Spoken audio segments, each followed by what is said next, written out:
สบายดีทุกคนวันนี้มาพบกับน้อยอีกเส้นเก่าเส้นเคยเนาะทุกคนวันนี้ก็จะมาสอนวิธีเฮ็ดเลือดแปลงเป็ดให้ทุกคนได้เบิ่งได้ชมนำกันแล้วก็เอาไปนำใช้พร้อมๆกันเนาะก่อนอื่นหมดเป็ดตัวนี้ก็ประมาณโลปลายเกือบ2โลเนาะเราจะใส่น้ำปลา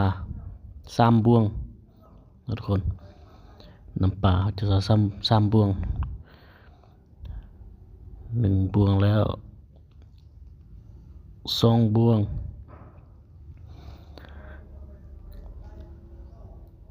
3บวง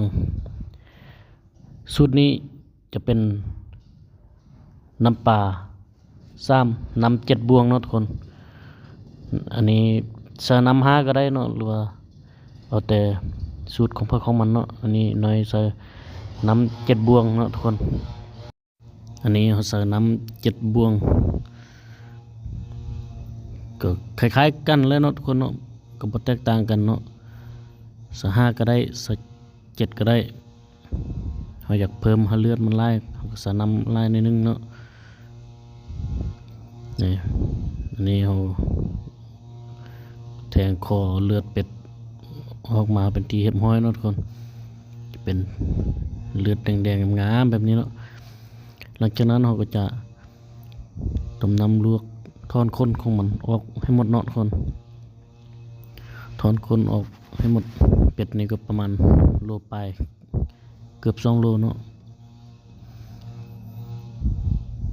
ขั่วให้สะอาดเนาะทุกคนสูตรเลือดแปลงเป็ดเป็นสูตรดั้งเดิมของคนลาวเนาะกินมาแต่กี้ขาเป็ดนี้ต้องได้กินเลือดเนาะทุกคนเป็ดอันนี้จะเป็นเป็ดอ่อนเนาะจะมีข้นบัวลายขั่วต้องได้ลนไฟเพื่อกำจัดข้นอ่อนของมันให้ออกหมดเนาะทุกคนเนาะเนี่ยหลังจากนั้นเราก็จะมาล้างให้สะอาดเนาะทุกคนเป็ดนี่เป็นเป็ดเทศเนาะทุกคนนี่จะแยกสิ้นส่วนตับไตไส้พุงมันยังเอาออกให้หมดเนาะเพื่อที่จะไปซอยไปฟัก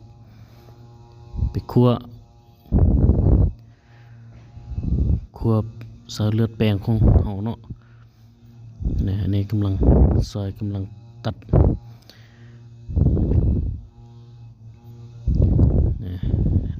เป็ดของเฮาน่าแซ่บขนาดเป็ดเลี้ยงเองเนาะเป็ดเลี้ยงอยู่บ้านเนาะอยู่เฮือนบ่แม่นเป็ดตลาดเนาะอันนี้เป็ดเฮาเลี้ยงเองเนี่ยหลังจากนั้นเฮาคั่วเครื่องในซีนยังเป็นที่เรียบร้อยแล้วเราก็จะมาตักใส่จานแบ่งใส่จานนี่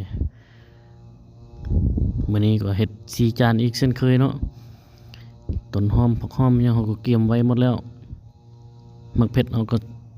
ใส่คนกับซีนหมดแล้วเนาะเฮ็ด4จานนี่เราจะนำเลือดมาคนให้มันแตกก่อนเนาะหลังจากนั้นเราก็จะตักเอาเลือดแล้วก็น้ำผสมกันเนาะทุกคนเนาะถ้าเลือด1บวงน้ำก็2บวงเนาะทุกคนอันนี้เลือด1บวง2บวง3บวงเนาะเลือดประมาณ3บวง4บวงเนาะเลือด4บวงประมาณนั้นเนาะทุกคนยุ่งยากเนาะบ่มีมือกล้องถ่ายเองเฮ็ดเองเลือด4บวงน้ำก็ต้องเป็น8บวงเนาะทุกคนน้ำต้องเป็น8บวง1 2 3 4 5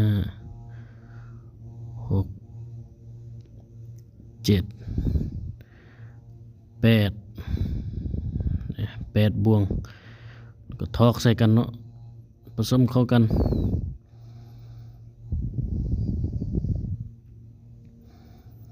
ค คนให้มันเข้ากันเนาะทุกคน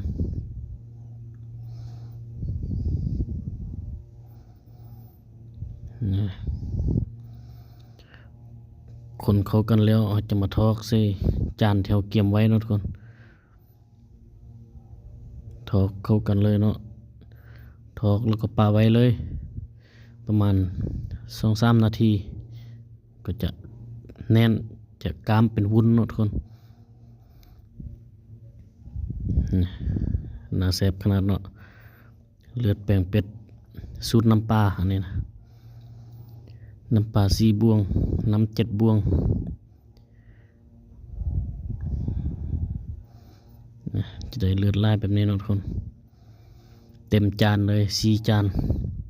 โอ้น่าแซ่บขนาดนี่หลังจากนั้นเราก็จะเอาผักหอมกันกำผักหอมป้อมเนาะโหยหน้าจะใส่ก้อนก็ได้ใส่ลังก็ได้เนาะบ่มีปัญหาเนาะทุกคนนี่จะโหยใส่แบบนี้เนาะอันนี้มันจะกามแล้วเนาะทุกคนโหยใส่โหยหน้าเลยเนาะ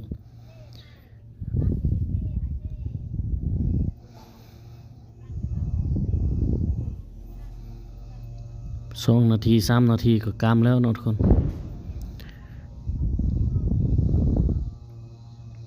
นี่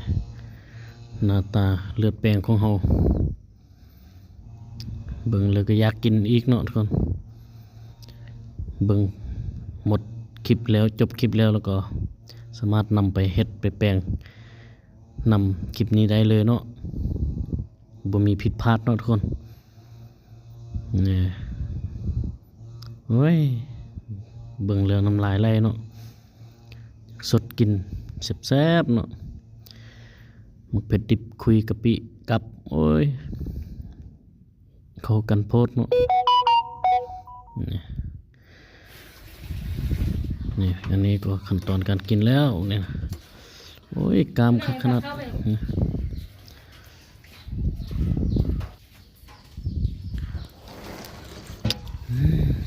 แซ่บ